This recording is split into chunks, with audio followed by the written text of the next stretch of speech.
پاؤ گے۔ والذی خلق لکم ما فی الارض جمیعا ثم استوى الی السماء، پھر اللہ تعالیٰ نے آسمان کی طرف استوا فرمایا۔ آپ نے یہاں استوا کا ترجمہ نہیں کرنا، استوا فرمایا جیسا کہ اس کی شان کے لائق ہے۔ کیوں کئی حضرات اس کا ترجمہ کریں گے اللہ پھر کھڑا ہو گیا آسمان پر، نہیں، اللہ کھڑے ہونے سے، بیٹھنے سے، اترنے سے پاک ہے۔ اور جہاں اس طرح کے الفاظ آتے ہیں نا، ہم انہیں کہتے ہیں یہ ہیں متشابہات، الفاظ حق ہیں، ان کا معنی اللہ جانتا ہے یا اللہ کی عطا سے اس کا پیارا رسول جانتا۔ ثم استوى الی السماء، پھر اللہ تعالیٰ نے آسمان کی طرف قصد فرمایا، استوا فرمایا۔ فسواہن سبع سماوات، پھر اللہ تعالیٰ نے ٹھیک ٹھیک 7 آسمان بنائے۔ وَهُوَ بِكُلِّ شَيْءٍ عَلِيمٌ، اور اللہ ہر چیز کو جاننے والا ہے۔ جب آپ قرآن پڑھتے ہیں نا، سورۃ نازعات میں ہے وَالْأَرْضَ بَعْدَ ذَلِكَ دَحَاهَا، آسمانوں کی تخلیق کے بعد اللہ نے زمین کو بچھایا۔ تو اب یہاں سوال کرتے ہیں لوگ، کبھی قرآن کہتا ہے زمین پہلے بنی، کبھی کہتا ہے آسمان پہلے بنا، کس کو مانے کس کو نہ مانے؟ اصل میں یہ چیزیں مرحلہ وار ہوئی ہیں، مرحلہ وار۔ سب سے پہلے اللہ تعالیٰ نے زمین کو پیدا کیا ہے۔ کس کو پیدا کیا؟ زمین کو، مادہ سا تھا وہ پیدا کر دیا۔ پھر اللہ تعالیٰ نے آسمان کی طرف قصد فرمایا، اس کی جو حالت تھی اس وقت دخان والی۔ پھر اس کے بعد آسمان کے بننے کے بعد پھر اللہ تعالیٰ نے زمین میں دحو فرمایا، زمین کو دحو کیا۔ دحو کا معنی ہوتا ہے پھیلانا۔ اس میں پہاڑ گاڑے، اس میں دریا بہائے، جاری فرمائے، سمندر بنائے۔ پہلے زمین کا صرف مٹیریل تیار ہوا، پھیلایا کب اس کو؟ آسمان کے بعد۔ یہ مرحلے آپ نے یاد رکھنے ہیں۔ وَإِذْ قَالَ رَبُّكَ لِلْمَلَائِكَةِ إِنِّي جَاعِلٌ فِي الْأَرْضِ خَلِيفَةً، قرآن کریم میں جہاں بھی یہ لفظ آئے گا نا وَإِذْ، تو اس سے پہلے لفظ اذکر محذوف ہے۔ یہ ظرف ہے، اس میں ظرف ہے، تو اس سے پہلے کون سا لفظ محذوف ہے؟ اذکر۔ اور یاد کرو جب تیرے رب نے فرمایا فرشتوں سے، کیا فرمایا؟ انی جاعل فی الارض خلیفہ، کہ بے شک میں بنانے والا ہوں زمین میں خلیفہ، نائب۔ اب یہاں سوال پیدا ہوتا ہے، اس کو علامہ قاضی بیضاوی نے، روح المعانی نے، رازی وغیرہ نے تفصیل کے ساتھ لکھا ہے۔ خلیفہ تو بندہ کسی مجبوری کی وجہ سے بناتا ہے۔ مثلا بندے نے باہر جانا ہے، ہمارا وزیر اعظم ہے، صدر ہے، ان کے لیے مجبوری ہو سکتی ہے کہ اس کا بھی نائب بناؤ۔ اب ہمارے صدر کا نائب ہے نا ایک، کون ہے وہ؟ سینٹ کا چیئرمین۔ بھائی نائب بنا دو، کیوں؟ اس کو کبھی نہ کبھی ملک سے باہر جانا پڑتا ہے، تاکہ اس کی غیابت میں بندہ نائب جو ہے وہ اس کی ڈیوٹی ادا کرتا رہے۔ تو اللہ کو نائب بنانے کی کیا ضرورت تھی؟ اللہ کہیں غائب ہوتا ہے؟ اللہ تو ہر وقت، ہر جگہ، ہر کسی کے ساتھ ہے۔ ہوا معکم اینما کنتم، وہ تمہارے ساتھ ہے جہاں بھی تم ہو۔ یا اس لیے نائب بنایا جاتا ہے، یا پھر اس لیے نائب بنایا جاتا ہے کہ موت تو سب کو آنی ہے۔ اگر یہ صدر صاحب مر گئے، ریڑھ گئے، پھر ان کی جگہ کون آئے گا؟ بھائی ابھی سے نائب بنا لو۔ تو اللہ کو نائب بنانے کی ضرورت کیا تھی؟ اللہ تو حی قیوم ہے، وہ خود بھی زندہ، دوسروں کو بھی زندہ تو وہی رکھنے والا ہے نا، اس کو نائب بنانے کی ضرورت کیا پیش آئی تھی؟ کتنی وجہ ہو گئی؟ 2۔ تیسری وجہ، کام کا بوجھ بہت زیادہ ہے، اکیلا بندہ سارے کام کر نہیں سکتا، چلو اب نائب بنا لو۔ جس طرح پرائم منسٹر ہے، سارے کام اکیلا کر نہیں سکتا، تو اس نے 50 کے قریب اپنے نائب بنائے ہوئے ہیں۔ یہ وزارت خارجہ یہ چلائے گا، داخلہ یہ چلائے گا، وزارت صنعت یہ چلائے گا، وہ بنائے ہوئے ہیں نا اس نے نائب۔ تو اللہ نے کیوں نائب بنایا جی اپنا؟ کہ اللہ سارے کام خود نہیں کر سکتا؟ اس سے بڑھ کے کون کام کر سکتا ہے؟ وہ اللہ نے نائب کیوں بنایا؟ اس کی وجہ کیا ہے؟ اب سنیے ذرا دھیان سے۔ اللہ نے اپنی مجبوری کے لیے نائب نہیں بنایا، ہماری مجبوری کے لیے نائب بنایا ہے، ہماری مجبوری کے لیے، اس لیے کہ وہ ہے غایت تقدس میں، پاکیزگی کے اعلیٰ ترین جو مراتب ہیں ان سے بھی بہت اونچا ہے، اور ہم ہیں بہت گندے مندے، ہمارے اندر اتنی سکتی نہیں کہ ہم اس سے فیض لے سکیں۔ تو اب اللہ تعالیٰ نے ہمیں فیض دینے کے لیے ہم گندے مندوں کو ایک درمیانی شخصیت کو پیدا فرمایا، درمیانی شخصیت کو جس کا تعلق ادھر بھی ہو ادھر بھی ہو، ادھر سے فیض لیوے ادھر فیض دیوے۔ ہماری ضرورت کی وجہ سے اللہ تعالیٰ نے خلیفے کا تعین فرمایا، ہماری وجہ سے۔ اب جو خلیفہ ہے نا اس کے اندر دو جہتوں کا ہونا ضروری ہے، جہت نورانیت، جہت ملکیت، ایک اور دوسری جہت بشریت۔ جہت ملکیت اور جہت نورانیت کی وجہ سے یہ خلیفہ ادھر سے فیض لیتا ہے، اور جہت بشریت کی وجہ سے خلیفہ آگے فیض دیتا ہے۔ تو آدم علیہ السلام ہیں اس زمین میں اللہ کے پہلے خلیفہ، لیکن سب سے بڑا خلیفہ جو خلیفہ اعظم ہیں وہ اللہ تعالیٰ نے ہر خلیفے کے بعد دنیا کے اندر مبعوث فرمایا، اور ان کا نام نامی اس میں گرامی رکھا، محمد صلی اللہ علیہ وسلم۔ یہ وہ سن 6 جنوری سن 1986 میں کمبوج شریف میں مناظرہ تھا میرا، حضرت اشرف العلماء رحمۃ اللہ علیہ وہ بھی تشریف فرما تھے، حضرت مولانا محمد شریف صاحب رضوی وہ بھی تشریف فرما تھے، اور دیوبندیوں کی طرف سے یہ یوسف رحمانی صاحب وہ تھے، ماسٹر امین اوکاڑوی صاحب وہ تھے، اور ادھر سے ڈاکٹر خالد محمود سیالکوٹی وہ تھے، یعنی پورے دونوں گروپ جو تھے نا دیوبندیوں کے وہ سارے جمع تھے، کریم تھی دیوبندیوں کی، ادھر سے ہم خدمت کرنے والے تھے۔ میں نے پہلی دلیل یہ پیش کی، پہلی دلیل یہ پیش کی، اور سرکار ہیں خلیفہ اعظم، سرکار اللہ تعالیٰ کے سب سے بڑے خلیفہ ہیں، اور نبی ہے ہی وہ جس کی دو جہتیں ہوں، ایک جہت نورانیت والی، دوسری جہت بشریت والی، ادھر سے فیض لیتے ہیں اور ادھر فیض دیتے ہیں۔ اللہ تعالیٰ نے جب ارشاد فرمایا نا میں بھی خلیفہ بنانے والا ہوں، قالوا فرشتے بولے اتجعل فیہا من یفسد فیہا، کیا یا اللہ آپ بناؤ گے زمین میں اس کو خلیفہ جو زمین میں فساد کرے گا، وَيَسْفِكُ الدِّمَاءَ اور بہائے گا خون کو۔ یا اللہ اگر تو نے خلیفہ اس لیے بنانا ہے کہ تیری عبادت ہو، تیری ریاضت ہو، تیری تسبیحیں ہوں، تو پھر وَنَحْنُ نُسَبِّحُ بِحَمْدِكَ وَنُقَدِّسُ لَكَ، تو مالک ہم تیری تسبیح کرتے ہیں تیری حمد کے ساتھ اور تیری پاکی بیان فرماتے ہیں۔ یا اللہ یہ خلیفے کی نسل نے ہمارے مقابلے میں کیا تیری تسبیحیں پڑھنی ہیں؟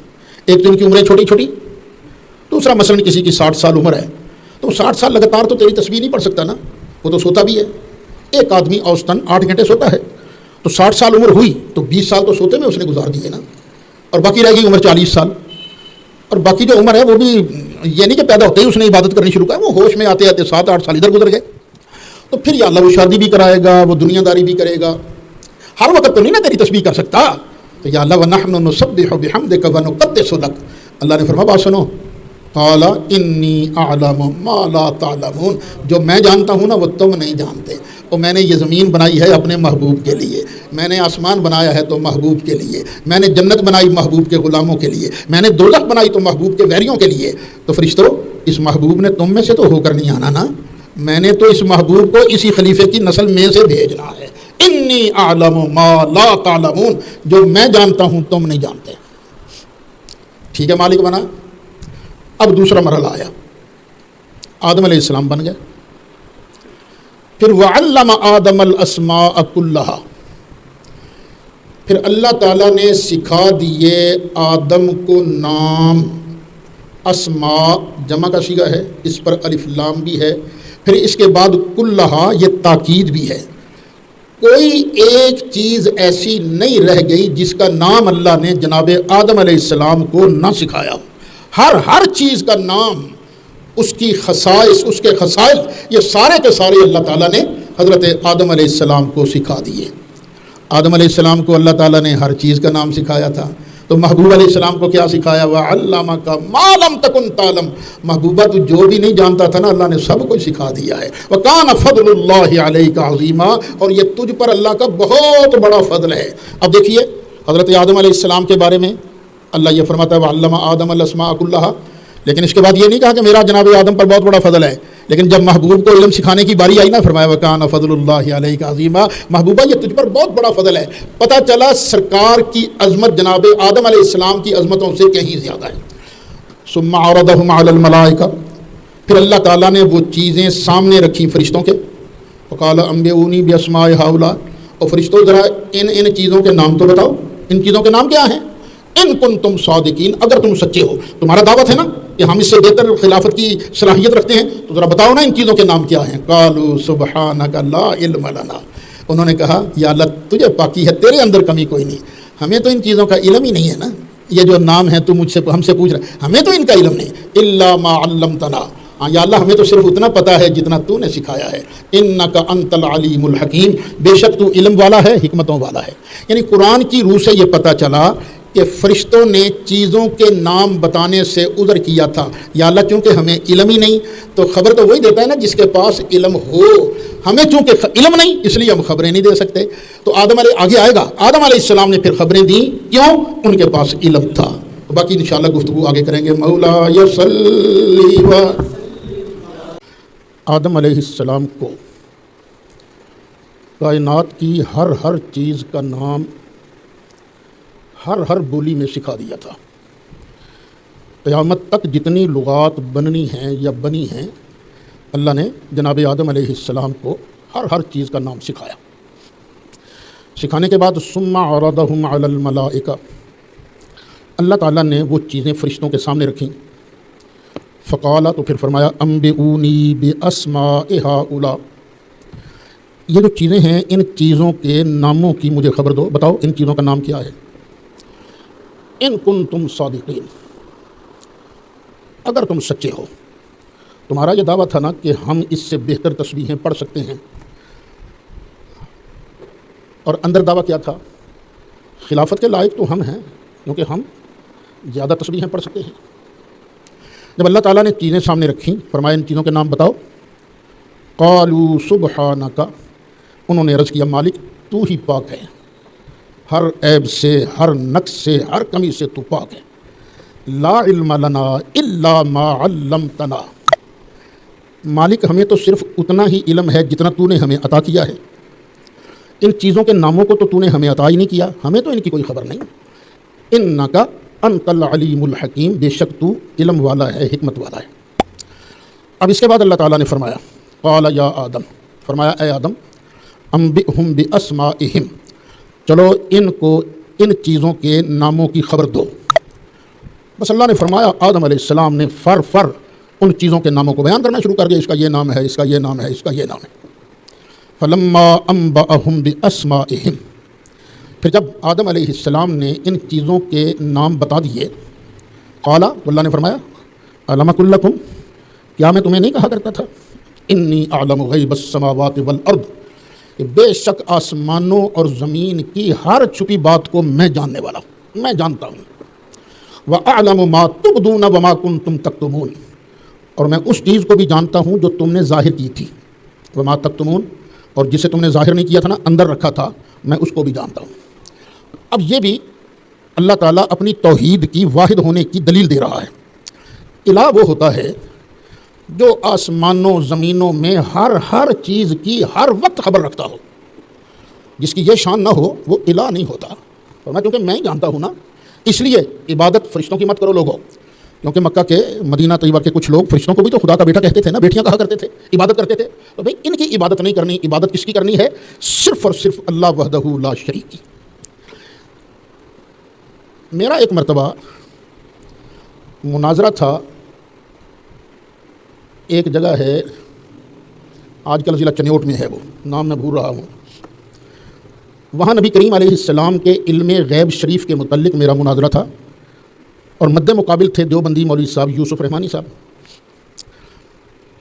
میں جو بھی دلیل دوں وہ کہیں یہ تو غیب کی خبر ہے نا، علم تو نہیں ہے نا۔ تو پھر میں نے انہیں سمجھایا، تم جب یہ مانتے ہو کہ نبی کریم علیہ السلام نے غیب کی خبریں دی ہیں، تو بھائی خبر وہی دے سکتا ہے جس کے پاس پہلے علم ہو، بغیر علم کے کوئی خبر نہیں دے سکتا۔ میں نے پھر بڑا پوچھا ان سے، میں نے کہا مجھے خبر اور علم میں فرق تو بتاؤ۔ 3-4 مرتبہ جب میں نے پوچھا تو پھر انہوں نے کیا فرق بتایا؟ کہنے لگے تمہیں پتہ نہیں، خبر کے اندر خے بے رے، علم کے اندر عین لام میم، یہ فرق ہے۔ اللہ کے بندے قرآن کہہ رہا ہے، خبر کون دے سکتا ہے؟ جس کے پاس علم ہو۔ چونکہ فرشتوں کے پاس علم نہیں تھا، خبریں نہ دے سکے، اور چونکہ آدم علیہ السلام کو اللہ نے علم عطا فرمایا تھا، اس لیے انہوں نے ان چیزوں کے ناموں کی خبر ارشاد فرمائی۔ ایک اب بخاری شریف اٹھائیے نا، جلد پہلی ہے، غالباً صفحہ 16 ہے، وہاں پورا چیپٹر موجود ہے، باب العلم قبل القول والعمل، بولنے سے پہلے بھی علم کا ہونا ضروری ہے۔ اگر علم نہیں تو بندہ بول نہیں سکتا، اور عمل سے پہلے بھی علم کا ہونا ضروری ہے۔ اب دیکھیے، وضو کرنا ایک عمل ہے، اور یہ عمل کون کر سکتا ہے؟ جس کو وضو کرنے کا علم ہو۔ نماز ایک عمل ہے، یہ نماز کون ادا کر سکتا ہے؟ جسے نماز کے پڑھنے کا علم ہو۔ تو جب یہ مان لیا کہ نبی کریم علیہ السلام نے غیب کی خبریں دی ہیں، تو یہ ماننا پڑے گا کہ اللہ تعالیٰ نے اپنے محبوب علیہ السلام کو پہلے غیب کا علم عطا فرمایا تھا، پھر نبی کریم علیہ السلام نے اس کی خبریں ارشاد فرمائی تھی۔ اچھا، اب علم کا اظہار ہو گیا۔ اب دیکھیں، یہاں دو شخصیتیں ہیں، ایک ہیں جناب آدم علیہ السلام اور ایک ہیں فرشتے ملائکہ۔ اب عمل کس کے پاس زیادہ تھا؟ فرشتوں کے پاس عمل زیادہ تھا یا جناب آدم علیہ السلام کے پاس؟ فرشتوں کے پاس۔ جناب آدم علیہ السلام تو ابھی پیدا ہو رہے ہیں نا، ابھی انہوں نے کوئی عمل، اتنے عمل تو نہیں ان کے، لیکن فرشتوں کے پاس تو ہزاروں لاکھوں سالوں کی عبادت ہے، ریاستیں ہیں، لیکن اللہ تعالیٰ نے خلافت کا تاج کس کے سر پر رکھا؟ اس کے پاس جس کو اللہ نے علم کی دولت عطا فرمائی ہے۔ اس لیے مفسرین فرماتے ہیں علم کی شان عمل سے بہت زیادہ ہے، علم کی شان عمل سے بہت زیادہ ہے۔ نبی مکرم شفیع معظم جان دو عالم صلی اللہ علیہ وسلم کا ارشاد گرامی ہے، جو بندہ دین کا علم حاصل کرنے کے لیے گھر سے چلا، نیت کیا تھی؟ اصل بات آتی ہے یہاں، نیت کیا تھی؟ نیت یہ تھی کہ میں جاؤں گا، دین پڑھوں گا، دین پڑھ کر پھر میں دین کی خدمت کروں گا، اسلام کی خدمت کروں گا۔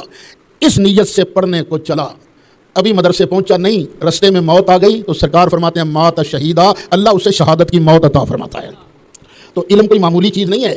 یہ جو اہل سنت کے اندر ایک مار پڑی ہے نا، مار کے علم سے دور ہو گئے ہیں اہل سنت، بڑے خوش ہوتے ہیں اس مولوی صاحب کی تقریر پر، جو شعر بڑے پڑے، جو انٹ بہت سنائے، بڑے خوش ہوتے ہیں، اور جو مولوی صاحبان واقعی علم کی بات کرتے ہیں تو ان کو کہتے ہیں کہ چھوڑو کو مولوی ہے کوئی نہیں۔ وہ ہمارے امام تھے، امام اہل سنت حضرت علامہ سید احمد سعید شاہ صاحب قاسمی رحمۃ اللہ علیہ، بہت بڑے عالم تھے، وہ بہت بڑے عالم، بہت کم مائیں اس طرح کے بندے جنا کرتی ہیں۔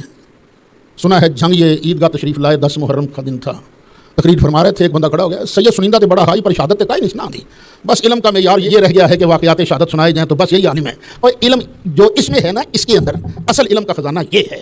اللہ تعالیٰ ہمیں قرآن سمجھنے اور سمجھانے کی توفیق نصیب فرمائے۔ یہ جو آپ آ جاتے ہو نا یہاں قرآن پاک سمجھنے کے لیے، یہ تمہارا آنا خالی تھوڑی جاتا ہے۔ نامہ اعمال اگر اللہ دکھائے تو ایک ایک آیت کے سمجھنے کے بدلے اللہ تعالیٰ 100 نفل پڑھنے سے زیادہ کی دولت نصیب فرماتا ہے۔ اچھا خیر، وہ فرشتوں پر آدم علیہ السلام کی فوقیت ظاہر ہو گئی۔ اب اللہ نے ارشاد فرمایا وَإِذْ قُلْنَا لِلْمَلَائِكَةِ اسْجُدُوا لِآدَمَ فَسَجَدُوا إِلَّا إِبْلِيسَ، اور جب ہم نے کہا فرشتوں کو کہ چلو بھائی کرو آدم کو سجدہ، سب نے سجدہ کیا سوائے ابلیس کے۔ ابلیس اکڑ گیا، میں تو سجدہ نہیں کرتا۔ اب اس نے انکار کر دیا سجدہ کرنے سے، وَاسْتَكْبَرَ، اور وہ بڑا بنا، تکبر کیا، وَكَانَ مِنَ الْكَافِرِينَ۔ یہاں دو ترجمے کیے گئے ہیں، کانا سارا کے معنی میں ہے اور ہو گیا کافر، بن گیا کافر، یا یہ کہ وہ تھا ہی کافر، ظاہر اب ہوا کہ یہ کافر ہے۔ اس کائنات میں سب سے پہلا کافر کون بنا ہے؟ ابلیس۔ اور وہ کیوں کافر بنا؟ کیوں کافر بنا؟ یہ دو فرقے جو بنے ہیں نا، ایمان والوں کے اور کافروں کے، یہ اس دن سے بنے ہیں جس دن سے ابلیس نے اللہ کے بندے کی تعظیم سے انکار کر دیا ہے۔ بس اللہ کے بندے جو اللہ کے پیارے ہیں ان کی تعظیم سے انکار نہ کرنا، ان کی تعظیم میں بحث مباحثہ نہ کرنا، اللہ والوں کی تعظیم کرنی ہے کہ نہیں کرنی ہے کہ نہیں، یہ ہو سکتا ہے یہ اللہ والا ہے کہ نہیں ہے، لیکن جس کا اللہ والا ہونا یہ ثابت ہو جائے پھر اس کی تعظیم نہ کرنا یہ شیطان کا کام ہے۔ ایمان والے کا کام ہے کہ جس چیز کی نسبت اللہ کے ساتھ ہو جاتی ہے اس کا بھی ادب کرتا ہے، حیا کرتا ہے۔ اچھا وہ کافر ہو گیا، شیطان ہو گیا، بے ایمان ہو گیا۔ اب ذرا سورۃ اعراف نکال لیجیے، 8واں پارہ، اس میں اللہ تعالیٰ نے تفصیل بیان فرمائی ہے۔ یہ ہے آیت نمبر 11 سے شروع کر دیجیے۔ وَلَقَدْ خَلَقْنَاكُمْ، بے شک ہم نے تمہیں پیدا کیا، ثُمَّ صَوَّرْنَاكُمْ، پھر ہم نے تمہارے نئے نقش بنائے، ثُمَّ قُلْنَا لِلْمَلَائِكَةِ اسْجُدُوا لِآدَمَ، پھر ہم نے فرشتوں سے کہا کرو آدم کو سجدہ، فَسَجَدُوا إِلَّا إِبْلِيسَ، تو سوائے ابلیس کے سب نے سجدہ کیا، لَمْ يَكُن مِّنَ السَّاجِدِينَ، وہ سجدہ کرنے والوں میں سے نہیں تھا۔ قَالَ، اللہ نے فرمایا مَا مَنَعَكَ أَلَّا تَسْجُدَ إِذْ أَمَرْتُكَ، اوے ابلیسا جب میں نے تجھے آرڈر کیا تھا تو پھر تو نے سجدہ کیوں نہیں کیا؟ قال انا خیر منہ، یا اللہ کیا کہتا ہے تو، میں تو اس سے بہتر ہوں، میں کیسے سجدہ کروں؟ خلقتنی من نار، تو نے مجھے آگ سے پیدا کیا، وخلقتہ من طین، اور تو نے اس کو مٹی سے بنایا ہے۔ یعنی اب اس کی دلیل کیا تھی؟ مٹی کو یہاں سے چھوڑو، اوپر جائے گی نیچے جائے گی؟ نیچے آئے گی۔ آگ جلاؤ، شعلہ اوپر کو جائے گا کہ نیچے کو آئے گا؟ اوپر کو جائے گا۔ اس کی یہ دلیل تھی منطقیانہ فلسفیانہ کہ میں چونکہ اونچا ہوں، اعلیٰ ہوں، اس لیے میں تو سجدہ نہیں کرتا، میں اس سے بہتر ہوں۔ قال، اللہ نے فرمایا فاہبط منہا، چل گیٹ آؤٹ فرام ہیئر، چل دفعہ ہو جائے یہاں سے۔ وما یکون لک ان تتکبر فیہا، تیرا حق ہی نہیں ہے کہ تو یہاں رہ کر تکبر کرے۔ فاخرج، نکل جا، انک من الصاغرین، بے شک تو ذلیل ہے، ذلیلوں میں سے ہے۔ قال، اب بولا انظرنی الی یوم یبعثون، مولا پھر ایک بات میری بھی مان لے، مجھے قیامت تک موت نہ دینا، تیری مہربانی یہ تو مان۔ قال انک من المنظرین، اللہ نے فرمایا جا، ہم نے تجھے مہلت دے دی، جا۔ قال فبما اغویتنی، کہنے لگا مجھے بھی قسم ہے تو نے مجھے گمراہ تو کیا ہے نا اس آدم کی وجہ سے، لأقعدن لهم صراطک المستقیم، یہ جو آدم کی اولاد ہے یہ سیدھے رستے پر چل رہی ہوگی نا تو میں ان کے رستے میں بیٹھوں گا، میں ان کو سیدھے رستے پر چلنے نہیں دوں گا۔ ثم لآتینہم من بین ایدیہم ومن خلفہم، میں سامنے سے بھی ان کو پڑھوں گا، پیچھے سے بھی پڑھوں گا، وعن ایمانہم وعن شمائلہم، دائیں طرف سے بھی پڑھوں گا، بائیں طرف سے بھی پڑھوں گا۔ اور مولا تو دیکھ لینا، ولا تجد اکثرہم شاکرین، اور مالک تو ان میں سے اکثر کو شکر گزار نہیں پائے گا، اکثر تیرے نافرمان نکلیں گے، میرے پیچھے چلیں گے۔ اللہ نے یہ نہیں کہا تو گمراہ نہیں کر سکے گا۔ قال اخرج منہا مذءوما مدحورا، ہاں نکل جا یہاں سے اس حال میں کہ تو رد کیا گیا ہے، راندہ درگاہ ہے، ذلیل ہو کر نکل جا یہاں سے۔ سن لمن تبعک منہم، آدم کی اولاد میں سے جو بھی تیرے پیچھے لگے گا، لأملأن جہنم منکم اجمعین، میں تمہیں بھی اور تیرے پیروکاروں کو بھی جہنم میں ڈالوں گا اور جہنم کو تم سب سے بھر دوں گا۔ جب اللہ تعالیٰ شیطان سے بات کر رہا ہے، اور پھر آگے فرمایا وَيَا آدَمُ اسْكُنْ أَنْتَ وَزَوْجُكَ الْجَنَّةَ، اے آدم تو اور تیری بیوی یہ جنت میں رہو جنت کے اندر۔ یہ پہلے تو حضرت آدم اکیلے ہی تھے، پھر ایک دن حضرت آدم علیہ السلام سو رہے تھے، اللہ نے بائیں پسلی سے ان کا جوڑا بنا دیا، حضرت حوا پیدا ہو گئی، اور چونکہ یہ بنی بھی آدم علیہ السلام کے گوشت اور خون سے تھیں تو دل میں محبت تو پیدا ہوئی نا، ہاتھ لگانا چاہا تو اللہ نے فرمایا ذرا ٹھہر جا، حق مہر تو دینا پہلے، یہ میں ہی نہیں کہہ رہا، علماء دیوبند کے حکیم الامت علامہ اشرف علی تھانوی بھی لکھ رہے ہیں، پیار کی بات ہے، دل کرتا ہے مانو، نہیں دل کرتا نہ مانو، یا اللہ حق مہر کیا دوں؟ اللہ نے فرمایا 10 مرتبہ تو میرے محبوب پر درود و سلام کا نذرانہ پیش کر دے، تیرا مہر ادا ہو جائے گا۔ اچھا اللہ نے دونوں کو فرمایا یا آدم اسکن انت وزوجک الجنہ، اے آدم تو بھی ٹھہر اور تیری بیوی بھی ٹھہرے جنت میں، فکلا من حیث شئتما، اور پھر دونوں کھاؤ جہاں سے چاہو، ولا تقربا هذه الشجرہ، اور یہ جو درخت ہے نا، یہ جو درخت اس کے قریب نہیں جانا۔ مثلا کوئی درخت اگے ہوئے ہوں تو اللہ نے فرمایا اس کے قریب نہیں جانا، ولا تقربا هذه، اس کے قریب نہیں جانا، فتکونا من الظالمین، اگر تم اس کے قریب گئے نا تو تم دونوں ظالموں میں سے ہو جاؤ گے، ظالموں میں سے تم دونوں ہو جاؤ گے، اے آدم اور اے حوا۔ اس طرح کی باتیں پڑھ کر سن کر کئی لوگ کہتے ہیں جی آدم علیہ السلام سے بھی تو خطا ہوئی تھی نا، ظالم نہیں، دیکھو اللہ فرما رہا ہے، اللہ نہیں فرما رہا، دیکھو اللہ ہے مالک، اللہ ہے خالق، اللہ جو چاہے اپنے بندے کو کہے، کوئی وہاں دم نہیں مار سکتا۔ اللہ تو مالک ہے نا، معبود ہے، پیدا کرنے والا ہے، جناب آدم کا بھی جناب حوا کا بھی ہے۔ اور اگر کوئی نبی اپنے بارے کہے انی کنت من الظالمین، تو نبی اپنے بارے کہہ رہا ہے نا، مجھے تمہیں تو حق نہیں ہے کہ ہم ان کو بھی وہی کہنا شروع کر دیں۔ ایک بزرگ دعا کر رہے ہوں یا اللہ میں بڑا کمینہ تو مجھے معاف کر دے، یا اللہ میں بڑا ماڑا تو معاف کر دے، میں بڑا گناہگار ہوں معاف کر دے۔ ایک بندہ دعا کر رہا ہے، پیر صاحب دعا کر رہے ہیں، اور مرید کہے کمینہ جا رہا ہے جی، اور تو کیسے کہہ رہا ہے کمینہ؟ جی خود انہوں نے دعا میں کہا تھا یا اللہ میں بڑا کمینہ، یہ گناہگار جا رہا ہے، خود انہوں نے کہا تھا۔ لوگ کہیں گے در فٹے منہ تیرا، وہ اپنے بارے بندہ جو مرضی کہے، کسی اور کو حق نہیں ہے ان کو وہ لقب دے۔ اسی طرح انبیاء علیہم الصلوۃ والسلام گناہوں سے معصوم ہوتے ہیں، معصوم، اللہ انہیں جو مرضی کہے، وہ خود اپنے آپ کو جو مرضی کہیں، کسی اور کو حق نہیں پہنچتا کہ وہ یہ بات کریں۔ اچھا یہاں ایک بات سمجھ بھی لو، یہ عصمت کس چیز کا نام ہے؟ جان بوجھ کر اللہ کی نافرمانی کرنا، یہ ہے عصمت۔ اللہ کے نبی ہوں یا اللہ کے فرشتے جان بوجھ کر اللہ کے آرڈر کی نافرمانی نہیں کرتے، بھول جائیں اللہ بھلا دے وہ الگ مسئلہ ہے، لیکن جان بوجھ کر یہ گناہ نہیں کرتے۔ اچھا فوسوس لہما الشیطان لیبدی لہما ما بوری عنہما من سوآتہما، پھر وسوسہ ڈالا ان کے دل میں شیطان نے۔ کیوں وسوسہ ڈالا؟ تاکہ ظاہر کر دے ان دونوں کے لیے وہ چیز جو ان کے لیے چھپی ہوئی تھی، شرمگاہیں، بس ادھر دانا کھایا ادھر شرمگاہیں ظاہر ہو گئی۔ اچھا اب اللہ پوچھتا ہے وقال ما نهاكما ربكما عن هذه الشجرة الا ان تكونا ملكين او تكونا من الخالدين، شیطان نے کہا، وسوسہ کیا ڈالا؟ شیطان کہتا ہے وہ آدم نی حوا تم یہ دانا کھاتی کیوں نہیں؟ کیوں نہیں کھاتی؟ انہوں نے کہا جی ہمیں رب نے منع کیا ہے. تو کبھی سوچا تم نے رب نے تمہیں منع کیوں کیا ہے؟ یہ ہے شجرۃ الخلد، ہمیشگی کا درخت، جو اس دانے کو کھائے گا وہ سدا جنت میں رہے گا. یہ وسوسہ بھی دیا. دوسرا اس نے وسوسہ یہ بھی دیا، دیکھو اللہ نے تمہیں اس سے منع کیا تھا نا، اس سے، اس کے قریب نہ جاؤ، وہ جو دوسرا ہے نا وہ کھا لو کوئی نہیں. اس سے منع کیا تھا، اس سے منع تو نہیں کیا. اچھا آدم علیہ السلام بھول گئے، اللہ نے ہمیں کچھ روکا بھی تھا کہ نہیں روکا تھا. اب یہ کہا کہ یہ کیسے ہو سکتا ہے اللہ تعالیٰ ہم سے ایسی بات کرے. وقال ما نهاكما ربكما عن هذه الشجرة، بولا تمہیں تمہارے رب نے اس پیڑ سے اس لیے منع کیا تھا الا ان تکونا ملکین، کہیں تم فرشتے نہ بن جاؤ، او تکونا من الخالدین، یا تم ہمیشہ اس میں رہنے والے نہ بن جاؤ. اللہ کا پروگرام کچھ اور ہے، روک دیا دانا کھانے سے، کہیں تم اسی طرح ہمیشہ ہی نہ جنت میں رہو. جناب آدم نے فرمایا یہ کیسے ہو سکتا ہے، اللہ ہم سے ایسی بات کرے. وقاسمہما انی لکما لمن الناصحین، اللہ کے نام کی قسم کھا لی. کہنے لگا توڑا کی خیال میں کو توڑا ویری ہے، میں کو توڑا دشمن ہے، اللہ کی قسم ہے میں تو تمہارا خیر خواہ ہوں. اللہ کے نام کی سب سے پہلی جھوٹی قسم کس نے کھائی؟ شیطان نے. انی لکما لمن الناصحین فدلاہما بغرور، تو اتار لایا انہیں دھوکے سے، تو وہ سبب بنا جنت سے باہر آنے کا. فلما ذاق الشجرہ، پھر جب دونوں نے درخت کا دانہ چکھا، بدت لہما سوآتہما، تو ان پر ان کے شرم کی چیزیں کھل گئیں، بالکل ننگ منگے ہو گئے، سارے جو تھے اوپر کپڑے وپڑے جنتی سب اتر گئے. واتفقا یخصفان علیہما من ورق الجنہ، اب آدم علیہ السلام اور حضرت حوا فطری شرم کی وجہ سے نا، وہ جو جنت کے درخت تھے نا، ان درختوں کے پتے اتار اتار کر اپنی شرم گاہوں کو چھپانے لگے. وناداہما ربہما، ان کے رب نے ان کو پکارا، الم انہکما عن تلکما الشجرہ، کیا میں نے تمہیں اس درخت سے روکا نہیں تھا؟ واقل لکما ان الشیطان لکما عدو مبین، کیا میں نے تمہیں پہلے بتا نہیں دیا تھا کہ شیطان تمہارا کھلا دشمن ہے؟ اچھا جب یہ ساری بات ہو گئی، انہوں نے کوئی بہانہ نہیں بنایا، یا اللہ ہماری مرضی تو نافرمانی کی نہیں تھی، یا اللہ ہمیں تو شیطان نے دھوکہ دیا، کوئی بات نہیں کی، کوئی بات نہیں. فٹ بولے ربنا ظلمنا انفسنا، یا اللہ ہم نے اپنی جانوں پر ظلم کیا ہے. وَإِن لَّمْ تَغْفِرْ لَنَا وَتَرْحَمْنَا، اور اگر تو ہمیں نہیں بخشتا، ہم پر رحم نہیں کرتا، لَنَكُونَنَّ مِنَ الْخَاسِرِينَ، تو ہم ہو جائیں گے گھاٹا پانے والوں میں سے، یا اللہ ہمیں معاف کر دے. یہ دعا جناب آدم اور حضرت حوا نے کہاں مانگی؟ اسی موقع پر جنت میں، اسی موقع پر. اس دعا کے مانگنے کے بعد اللہ نے فرمایا قَالَ اهْبِطُوا بَعْضُكُمْ لِبَعْضٍ عَدُوٌّ، اللہ نے فرمایا چلو بھی سارے ہی اترو. اب سارے کون تھے؟ ہیں تو دو تھے، وہ جناب آدم اور حضرت حوا دو ہی تھے نا، لیکن یہاں جمع کا صیغہ فرمایا اہبطوا، چلو سارے اترو.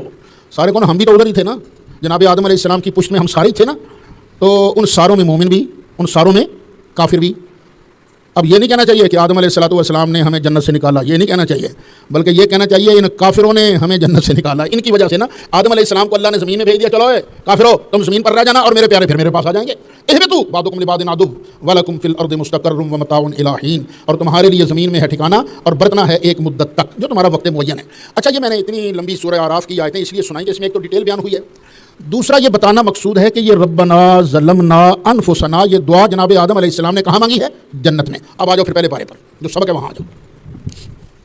وقلنا یا آدم اسکن انت وزوجک الجنہ، اور ہم نے فرمایا اے آدم تو بھی رہ اور تیری بیوی بھی رہے جنت میں. وکلا منہا رغدن حیث شئتما، اور تم دونوں کھاؤ جنت میں سے رغدن، جنہ جی کرتا ہے بغیر روک ٹوک کے کھاؤ، حیث شئتما جہاں سے چاہو.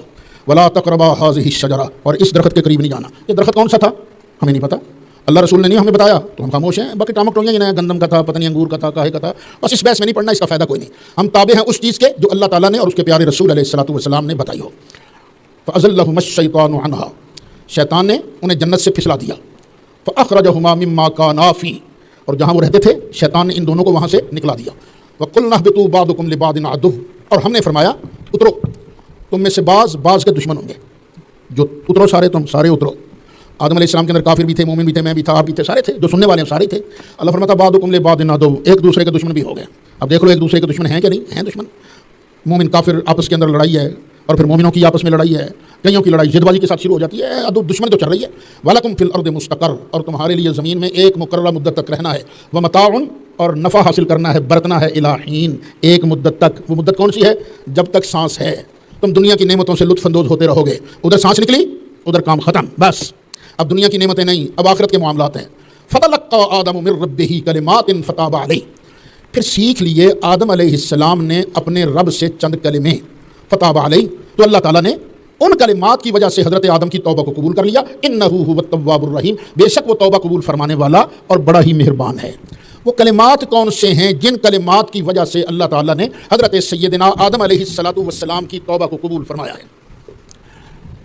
کئی مفسرین اس طرف گئے ہیں، یہ وہی کلمات ہیں جو جناب آدم علیہ الصلوۃ والسلام کے سورۃ اعراف کے اندر موجود ہیں، ربنا ظلمنا انفسنا وان لم تغفر لنا وترحمنا لنکونن من الخاسرین، کہ یہ الفاظ ہیں، ان کلمات کی وجہ سے اللہ تعالیٰ نے توبہ قبول فرمائی۔ لیکن یہاں پر ایک اشکال ہے، اگر یہ کہا جائے کہ ان کلمات کی وجہ سے توبہ قبول ہوئی تو اس کا مطلب کیا ہے؟ توبہ فٹ قبول ہو گئی تھی، ادھر دانا کھایا، ادھر اللہ نے پوچھا، ادھر انہوں نے عرض کر دیا ربنا ظلمنا انفسنا، یہ کہا تو پھر اللہ تعالیٰ نے ان کی توبہ قبول فرما لی۔ لیکن کئی ایسی چیزیں ہیں جن سے پتہ چلتا ہے کہ یہ توبہ جنت میں قبول نہیں ہوئی تھی، یہ توبہ زمین پر قبول ہوئی تھی۔ اگر زمین پر قبول ہوئی تھی تو اس کا مطلب ہے اس کے الفاظ اور ہیں جن الفاظ کی وجہ سے یہ توبہ قبول ہوئی ہے۔ ایک حدیث شریف ہے، وہ حدیث شریف آپ سن لیجئے۔ اس حدیث کو نجدی حضرات کے امام حافظ ابن تیمیہ نے نقل کیا ہے، اور دو سندوں کے ساتھ یہ حدیث منقول ہے۔ پہلی حدیث کے راوی ہیں حضرت سیدنا میسرہ رضی اللہ عنہ۔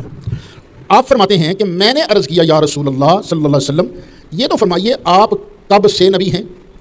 تو نبی کریم علیہ السلام نے ارشاد فرمایا کہ جب اللہ تعالیٰ نے زمین کو پیدا فرمایا اور آسمان کی طرف توجہ فرما کر 7 آسمان بنائے اور عرش کو پیدا کیا، تو عرش کے پائے پر میرا نام لکھا محمد رسول اللہ صلی اللہ علیہ وسلم خاتم الانبیاء۔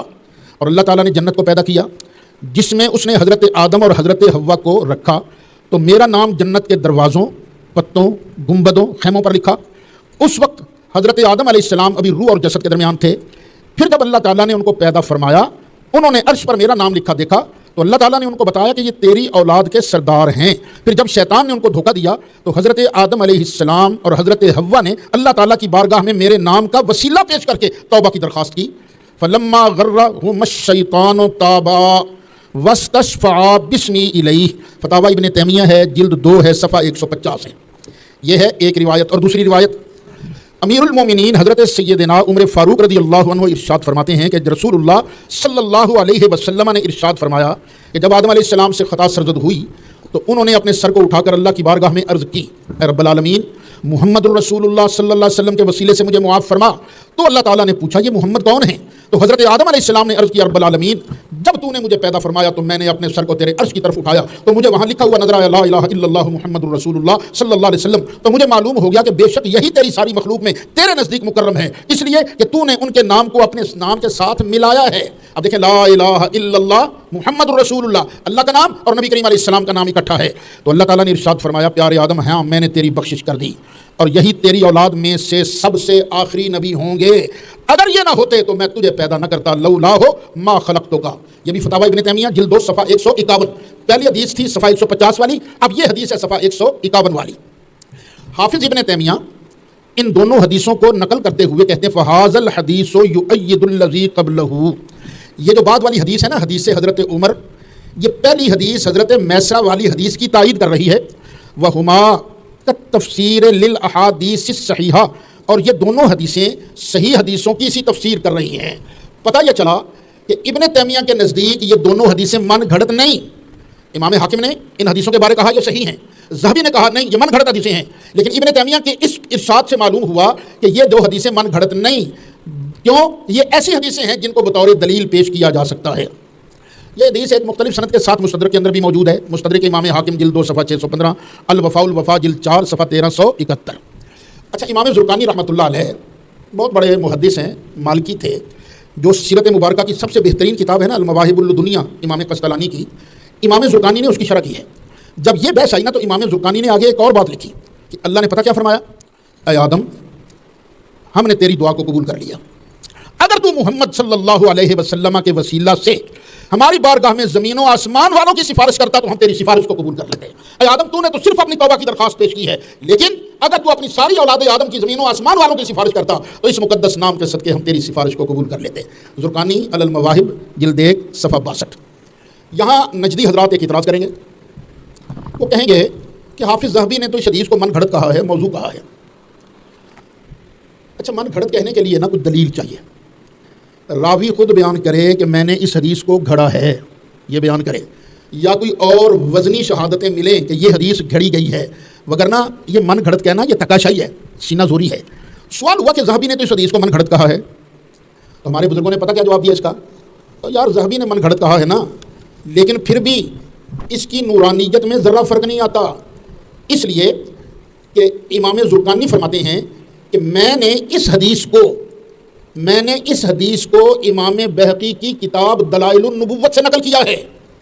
یہ حدیث کہ اے آدم پیارے، تو نے تو اس نام کے واسطے سے صرف اپنی توبہ کی درخواست کی ہے، اگر تو اس نام کے واسطے سے سارے زمین و آسمان والوں کی بخشش کی دعا کرتا تو میں تیری دعا کو قبول کر لیتا۔ یہ حدیث فرماتے ہیں کہ میں نے کہاں سے لی ہے؟ امام بہقی کی دلائل النبوت سے۔ اور خود حافظ ذہبی جو یہ کہتا ہے کہ یہ حدیث من گھڑت ہے، وہ پتہ کیا کہتا ہے؟ وہ کہتا ہے علیک بہ، اور دلائل النبوت کو اپنے پاس رکھو، اس کو پڑھتے رہا کرو۔ کیوں؟ فَإِنَّهُ كُلُّهُ هُدًى وَنُورٌ، اس لیے کہ یہ دلائل النبوت امام بہقی کی شروع سے لے کر آخر تک ساری کی ساری نور بھی ہے اور اس سے ہدایت بھی ملتی ہے۔ ضعیف کہہ سکتے ہو؟ ٹھیک ہے، جہاں محدثین کا اختلاف آ گیا، کسی نے صحیح کہا، کسی نے اس کو من گھڑت کہا، ضعیف کہا، تو وہ حدیث صحت کے معیار پر نہیں رہتی، ضعیف ہو جاتی ہے۔ لیکن من گھڑت کہنا یہ بہت بڑی دھکے شاہی ہے، ہم اس کو بھی مانتے ہیں۔ حضرت آدم نے کہا تھا ربنا ظلمنا انفسنا وان لم تغفر لنا وترحمنا لنکونن من الخاسرین، یہ جو ہے یہ قطعی الثبوت ہے، قطعی الثبوت ہے، اس کا انکار کفر ہے۔ یہ حدیث جو ہے یہ ظنی ہے، لیکن باب فضائل میں ظنیات بھی قبول کر لیے جاتے ہیں۔ وہ جو امام ذہبی نے کہا ہے نا کہ فعلیک بہ، اس دلائل النبوت کو پڑھا کرو، فَإِنَّهُ كُلُّهُ هُدًى وَنُورٌ، یہ ساری کی ساری ہدایت بھی ہے، نور بھی ہے۔ یہ زرقانی علی المواہب جلد 1 صفحہ 62 پر موجود ہے۔ دل تو چاہتا تھا کہ میں ابھی مسئلہ توسل پر کچھ اور بھی گفتگو کرتا، لیکن ایک تو مسئلہ استعانت کے ضمن میں بھی کافی کچھ آ گیا ہے، اور دوسرا اسی پہلے پارے میں جب یہ آیت آئے گی نا وَكَانُوا مِن قَبْلُ يَسْتَفْتِحُونَ عَلَى الَّذِينَ كَفَرُوا، 2-3 دن کے بعد یہ سبق آ جائے گا، تو اس وقت میں انشاءاللہ مسئلہ توسل پر جو تھوڑی بہت گفتگو باقی رہ گئی تھی اس کو عرض کروں گا۔ قُلْ نَهْبِطُوا مِنْهَا جَمِيعًا، پھر ہم نے فرمایا چلو بھائی، اب دوبارہ فرمایا جا رہا ہے چلو بھی سارے نیچے اترو۔ فَإِمَّا يَأْتِيَنَّكُم مِّنِّي هُدًى، پھر اگر تمہارے پاس آئے میری طرف سے کوئی ہدایت، فَمَن تَبِعَ هُدَايَ، جو میری ہدایت کی اتباع کرے گا۔